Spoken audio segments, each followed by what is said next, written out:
What was that like for you growing up, and how has that shaped you in terms of what you do now? Yes, it is very rare. Obviously, at the time when I was growing up, that to me was normal. Both my parents were migrants, came over here. I would say my mum was more educated than my dad. They came from very poor families. She came to a new country, new hope, and what she did to be able to get a home, because she wasn't going to have kids out on the street, she had to manage her finances and did what she needed to do. She was sewing at home, would go to bed hearing the sound of the sewing machine, and she would be basically get paid next to nothing, but to keep everything afloat. And yes, we were taught budgeting. We had no choice. So there's something about migrants and the work ethic and the supporting each other to get ahead that's really beautiful and really quite powerful. That builds resilience. Interest rates do go up. People lose their jobs, redundancy.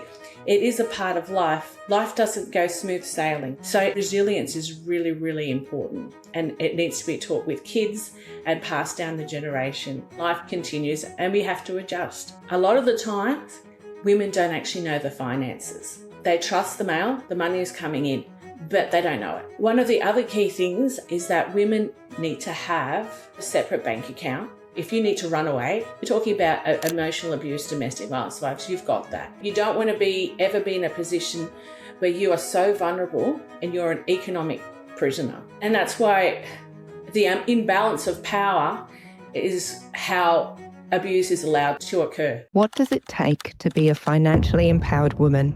And what can financially empowered women do together to change the world?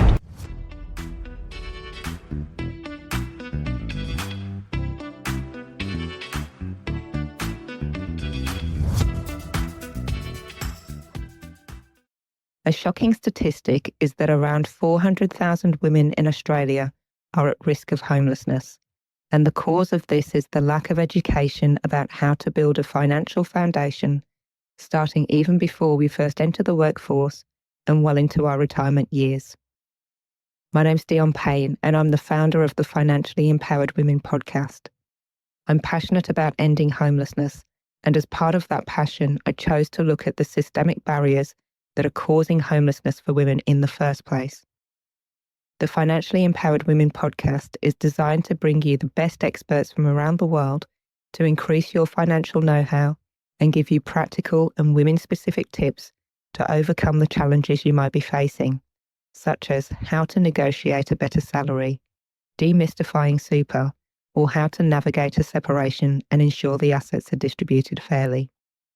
My role is to provide you with the best information out there to change your trajectory and become a financially empowered woman, because you deserve it, and the world needs you more than ever to own your worth and help others to do the same. Hi everyone, and welcome to the latest instalment of the Financially Empowered Women podcast.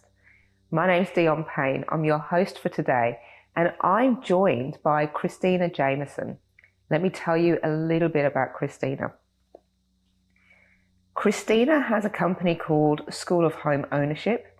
Christina is a mortgage broker, a property strategist, and an educator with over 25 years of experience of helping women, especially after separation and divorce, take control of their financial future through home ownership.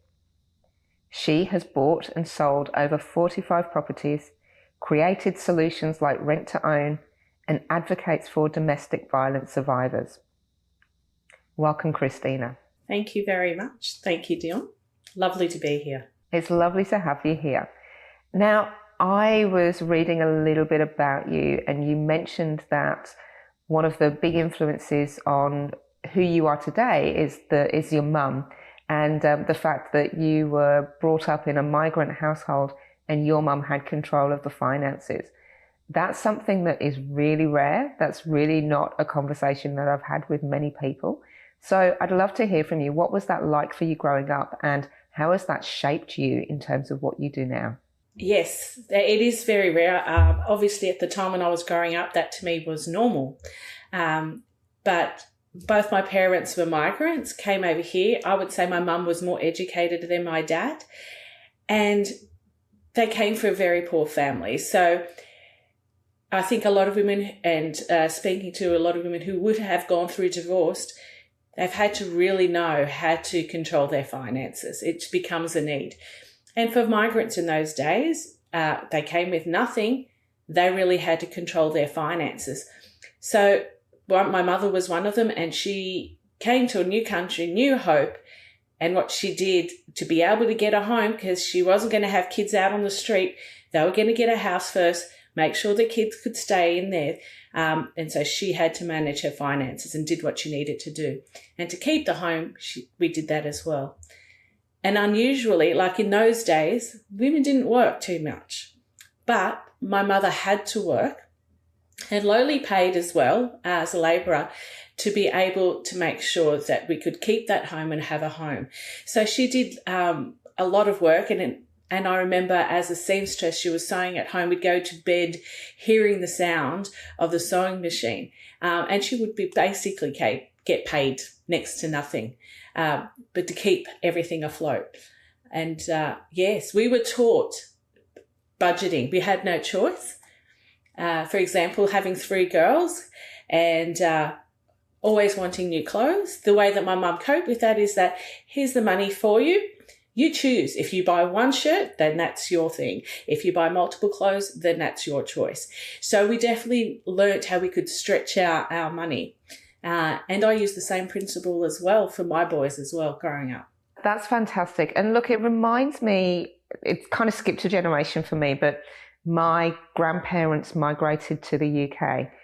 And so what you're sharing there about your mum, I really saw that with my nan, retrospectively, because I wasn't there when she first arrived. But I really saw how she did lots of little things. She was a cake maker. She made these amazing cakes. She did some seamstress work as well. She had a job in a care home, and it was all about bringing in the money to make sure that her family could be looked after.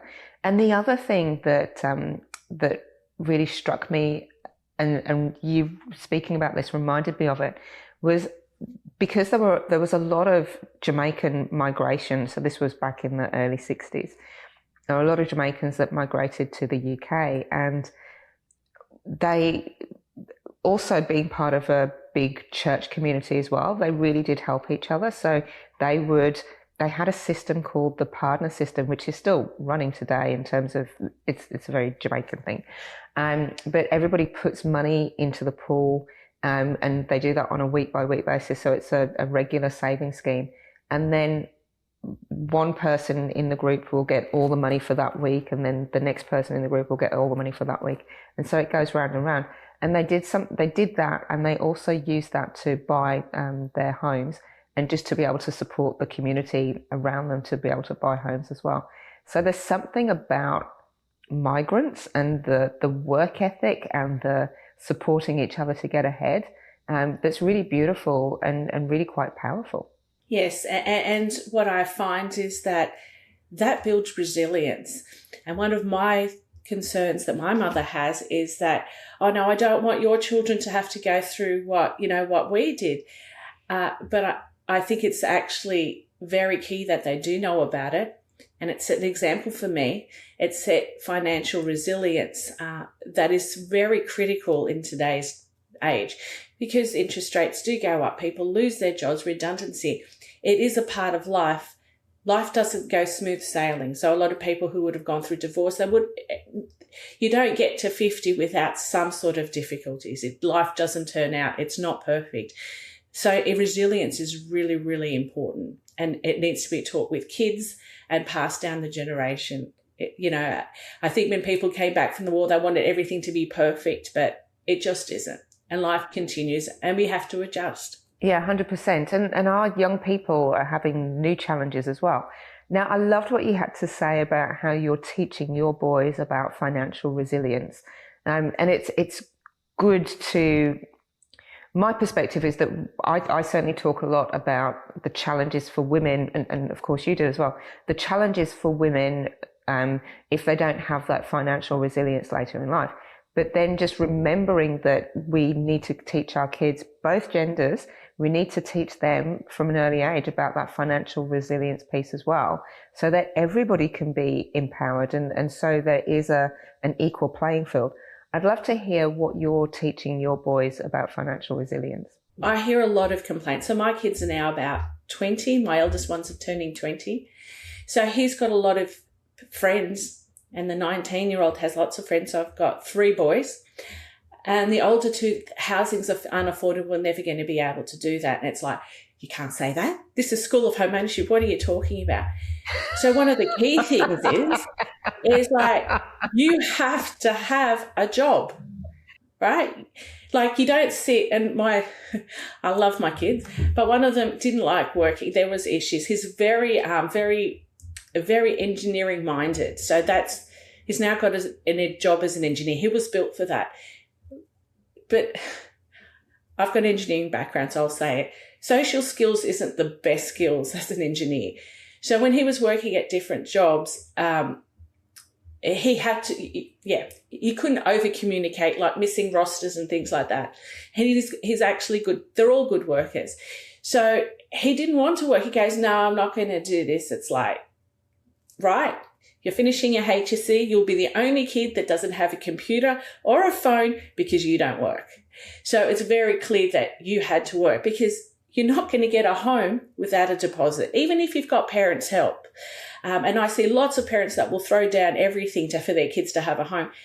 I would never do it. If you have not shown the passion on your side to save a bit, you're just going to throw away whatever your parents. And I've seen parents discuss, dipping into the superannuation. It's like, I wouldn't do that. And I've heard stories where a woman was willing to sacrifice her superannuation. Her son and her daughter-in-law were lawyers. I'm saying, oh, well, they'd have a bit of a deposit. Nothing. They go overseas, they live in the city, and they're living the high life. And I said, you might as well just burn your money, because if they don't want to, they have the means, they could. And it's sacrificing what you've done, what you've built up. It's just no point, because if they wanted to, the money that they're getting, they can. So it's really important that you do have to have that desire. Otherwise, you're just throwing, I think my husband uses the word pearl to swines. It's like not much point doing that unless they have that commitment. Because if you don't have that commitment, you will lose that home. Because when interest rates go up, and we've had that situation just recently up post-COVID from low interest rates to high interest rates, if you don't, then you will not be able to keep that home. So life throws curveballs, and being financially street smart is really important. Thank you. So that's a really great example there, and quite surprising in a sense that 2 lawyers that are on good incomes still didn't have a deposit for a home. However, I can understand that lifestyle creep sets in, and as you earn more, then you just spend more without actually thinking, okay, well, how about the pay rise that we just had, how about we actually use that to save for our deposit? So what you're bringing up there is a lot around discipline, which I think is really important.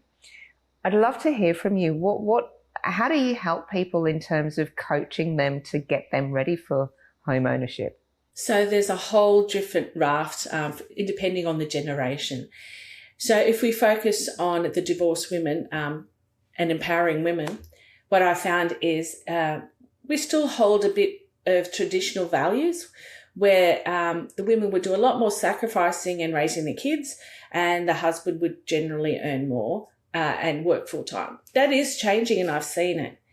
So a lot of the times, a lot of women would have had the luxury of being able to, really benefit from the husband's or ex's income. So that changes when you get divorced, and that's a really big jump.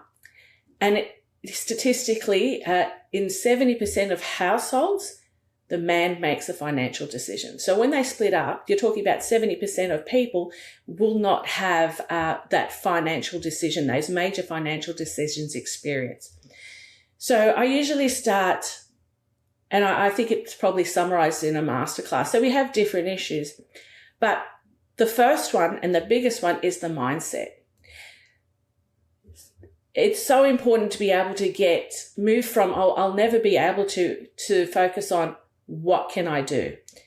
And that's a lot of the time because people don't know the strategies and the concepts and what they need to do it. Now, I could tell you what you need to do, and if you choose not to do it, that's fine, because some people are used to renting if they've had that history. But mindset, like, people don't know how. Once they see that there is a strategy and how to go about it, it just revives people. I've just seen it so many times. It's like, right, I know what I'm doing. This is what I need to do. So a lot of the times it's not like a 1 week thing. You're talking about 6 months, a year. Worst case is 2 years. And usually that's because you've got a financial settlement work that needs to be worked out, and it takes about 2 years. So that's probably the biggest change that people need to do. But financial street smarts includes even just budgeting. A lot of people hate numbers. Like, I actually like them. But to go through every detail in budgeting, for example, is quite overwhelming. So some of the things that we do is we just do a budget, but we just move it away, keep it in bank accounts. So you can see this bank account is for my property, and that's it. Now, you can put extra, but there must be a minimum compulsory, and to actually build your budget. And when people see how much is in their bank account and can't overspend, they can do one of two things: go into the housing one, which we recommend locking it away, or they actually start adjusting and saying, okay, what's something I can, what's something I can't. So it means readjusting as well as your concept of what a home is. So as I previously said, that when you have 2 incomes, you can buy a much better house. When you go down on one, you've got to adjust. So I keep hearing people say, yeah, I want a 3-bedroom house. I've got 2 children and all that. And I'm saying, well, that's fine if you've got the double income, but you're going to choose to rent. And the 3 bedrooms more important than the security of a home. And that's one of the harsh realities that I have early on, is like, you might as well just get on with it and just say the truth. It's like, that's fine, but you're not going to be able to get a home, and that type of home, with the income that you've got now. Some of them, it's actually going to more full-time employment. And it's hard choices because a lot of women still want to spend time with their young children at home. But these are the choices you have to work through. Life has changed. How are you going to do it? And what's important? And I think we've got rising homelessness for women over 55. That's the fastest one. Rising forms of homelessness, especially because so many women are getting divorced and not having any superannuation, haven't worked. It really puts them in a more compromising position. And I've had phone calls from women saying, I couldn't find a home. I'm feeling like I'm homeless. Like I was so close to being homeless. So that's one of the things that spurs them on into making a decision. So I guess that's the big chunk of it, is the mindset, the budgeting, the adjustment to what the new life is going to be. Then we've also got, navigating the property market. So yes, we've got finances, and we've got ways of working through finances to get a mortgage. But the other part is the negotiation and the way they play the market. And to be honest, there's nobody that can play the market that well at the moment, unless you've got a lot of experience. Because to get into the market now, if you look at something like Sydney market, it's full on. Sydney, Brisbane, the markets are exploding. So a lot of people come in and say, well, I want to get a bargain. It's just, this is not the time for a bargain. So you've got to know what you can and what you can't get. Even when you've got auctions, I know that a lot of people are talking about real estate agents doing the wrong thing. I've been on both sides, and I can tell you, I auctioned my parents' property. We didn't expect the results. So some of the stuff, you've just got to know what the market is and put expectations. And I help people navigate the market and understand and what's realistic. Because people were turning up auction to auction and not getting the property. So it's like, I show them how to navigate it, how to deal with real estate agents, and to actually purchase a property as well. Yeah, fantastic. If you've been watching the news lately, it's easy to feel a sense of despair between power-hungry global leaders and absolute chaos and division. it can feel like things are spiraling out of control. It's easy to feel overwhelmed and just to have a sense of powerlessness. But there is a way to push back. We can stop looking at what they are doing and start looking at what we can do. At Women for Homes, we firmly believe that where we put our money is making a choice for the kind of world that we want to live in.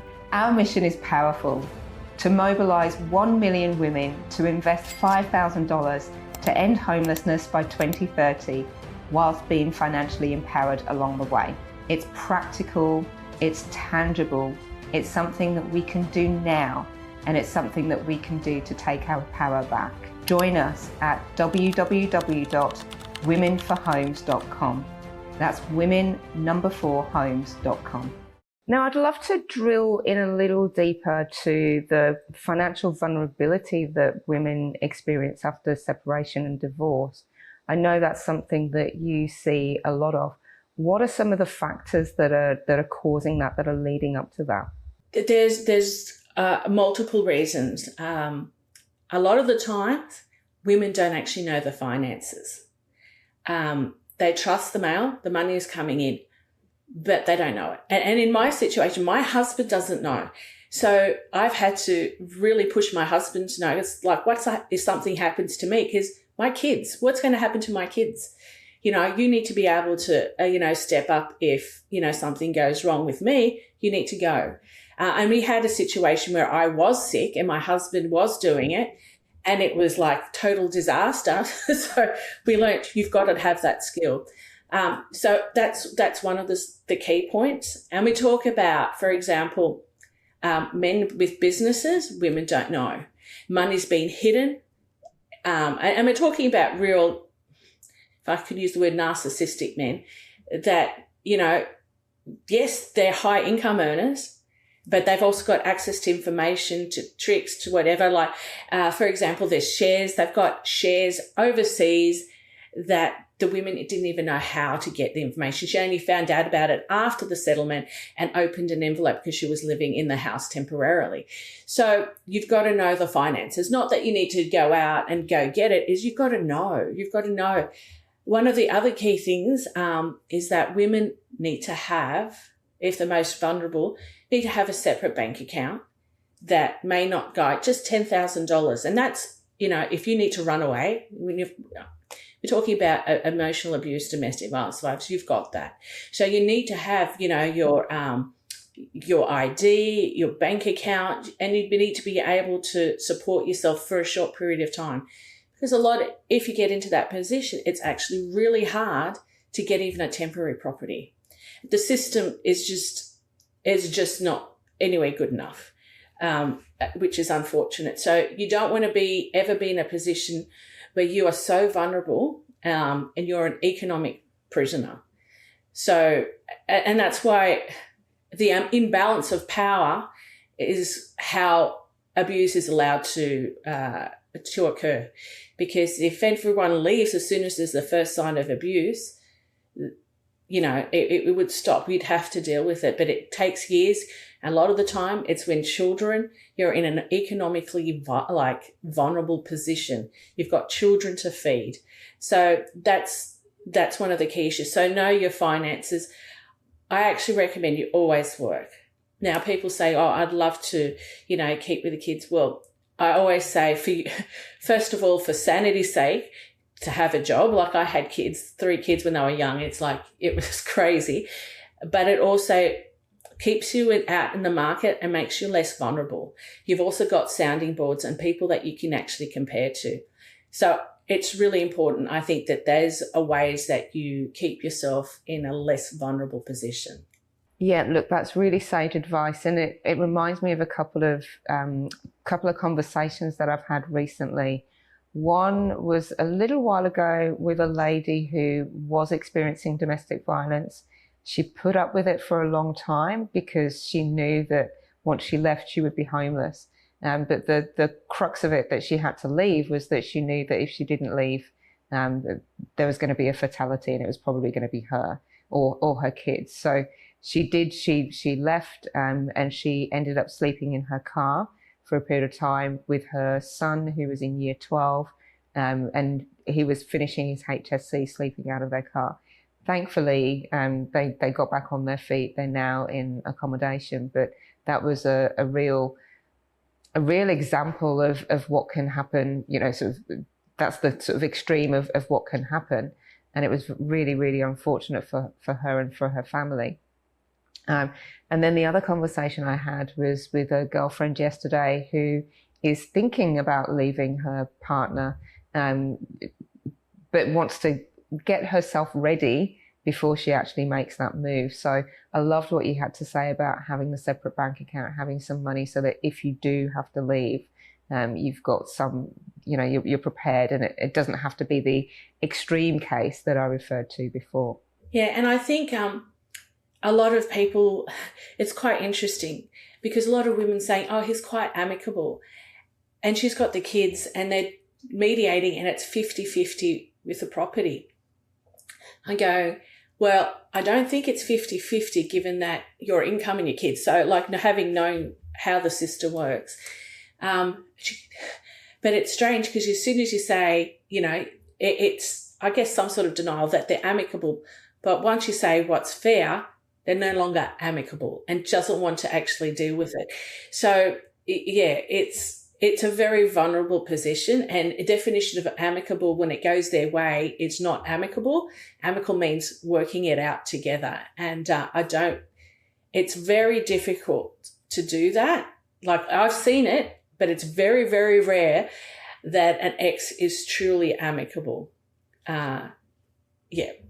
But and the question is he amicable if I ask more because I'll be housing the kids? And if you can't say that, yes, he'd support that, then I wouldn't necessarily say he's amicable. It's just not as violent because you're not pushing your point. So there's things to think about. Yeah, and I also see that what happens in those situations is that the woman just says, okay, whatever, I'll take what I can get because I just want it to be over, or I just want to protect the kids. And actually, when that happens, that's not a fair outcome, and it's often the women that lose out financially as a result. Yes, because there's a lot more going on with a woman. She's thinking about the kids, and this is generic. Like I'm sure there's men, but what I see is she's thinking about the kids, how to make sure that they keep in the same school. If they've gone to a private school, they want their life to be a continuation. Whereas I have seen many men go, well, how do I minimize my income? I do not want to pay her anything. She doesn't deserve anything. So I've seen it, and we've got people that actually help us forensically, where the guy hides the money in businesses and what have you, so they don't actually support their own kids. So it's very concerning. And what ends up happening is like she's over it.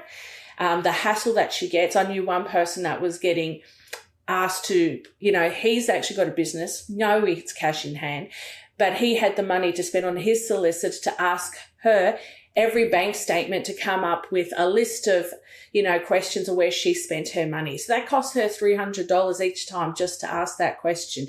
So there's a lot of manipulation, potentially, as again, there could be amicable ones, but there's a lot of manipulation, that goes on, and harm. It's intentional harm to the mother of their children. And yes, some of the times you just want to go, I don't care, just as long as I get away with it. But I guess we don't want to put ourselves in that vulnerable position in the first place by knowing the finances, but also the decisions that you make now in terms of being fair with your home and sorting out the finances puts your kids in a better position. If you've got a home and you've got a home and a stability, then it helps your kids. So you've got everything else to think of. So again, it's best if you actually work out your finances before you get overwhelmed, so that you can actually be in a position that when you've got, I guess the word narcissistic, people that you're dealing with, that you can actually think through the logic and come through a strategy with your solicitor so that the best outcome for your kids. And it's sad when people don't have the kids as their centre and their focus point. Absolutely, absolutely. There's a lot of harm that's done in trying to punish one parent, using the kids to try and punish a parent. It's very, very sad.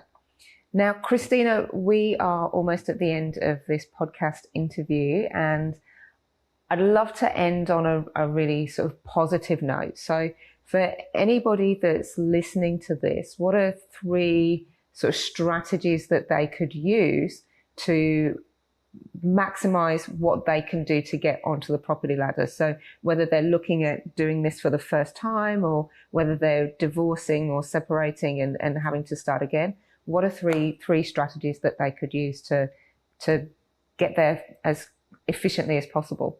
So what I generally tell people, the 3 points that I do, I've actually got a process for it, is the first thing is meet with someone that knows what they're talking about. So get a strategy, figure out what you are, even preempt if you're getting divorced, even what you're going to do or what's worth negotiating for you to be able to get a home. So you're looking at whether it's super, capital, how you can compromise it to be able to get a home.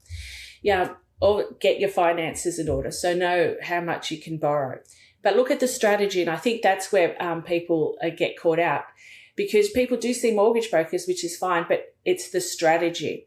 And that's somebody with experience to know how you can go about it. What ways can we sort of work the system, know what the lender requirements are so that you can get a home. And then also have someone there that can actually guide you through the market and what are the pros and cons of buying where and why. And I think that's the three key parts. So it's mindset, lender requirements, and strategy, and also having a person that could, coach you through the purchasing property and working out the right properties. And it's the same process no matter where you are, at which stage of life, from young kids to divorce. It's the same principle. So it's, that's what I usually recommend to people. Yeah, beautiful. And there was just something there that you said about mortgage brokers. So when you were talking about the strategy and people going to see a mortgage broker, but sometimes they're 2 separate things. What should people be looking for then? Who's the right person to help them with that? So I'm a mortgage broker, and what I found is that people were coming to me at a certain point, and they didn't have the right strategy. So to get in earlier, to know what the lender requirements, to put them in a best position, it's not really what a mortgage broker does. A mortgage broking is a transactional process. You come in, you can buy now, great, I'll just do the paperwork and you're done.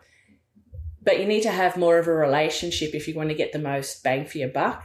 You need to have, like for divorce, you need to get the information right at the beginning through your divorce settlement so you know where you're going to be, what you need to do. So it's a good time to say, okay, this is the job I need to get, and actually plan. And that's the key part, is planning. People need to be a lot more financial savvy than they were 20, 30 years ago. In vulnerable positions, you've really got to know your stuff. To be able to get there. And not just, a mortgage broker won't tell you what property. They don't have the experience to tell you that's a good property, this is what happens in the future, downsizing, upsizing, all that sort of information. That's not a mortgage broker's job to do. They can get you a loan. That's what they do. They do a checklist. This is the best loan for you at the moment.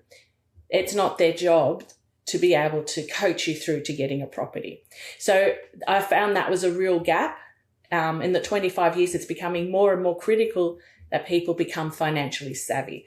So that's why I think it's more important to be more than just a mortgage broker. I think that's only one small component of it, but you really need to have the full information and really be empowered with a lot of the information so that you can really benefit from it. Christina, thank you so much for sharing all of this today. If somebody is listening to this and thinking, I'd really love to know more, I'd really love to understand, how I can purchase my own property or how I can invest in property, how can they get hold of you? Yeah, that's great information. So I've got a website, which is School of Home Ownership, and on there's different parts of work that I do. So whether it's home loans for divorced people, and there's also masterclasses attached to it. Of course, you can contact me directly through the website, but I think it's really important to get as much education as you can. So yes, there's masterclasses in there. There's one called She's Got This, which is really focused on empowering women. and to get some information on there. And then, feel free to call and discuss and make an appointment. We can just go through things.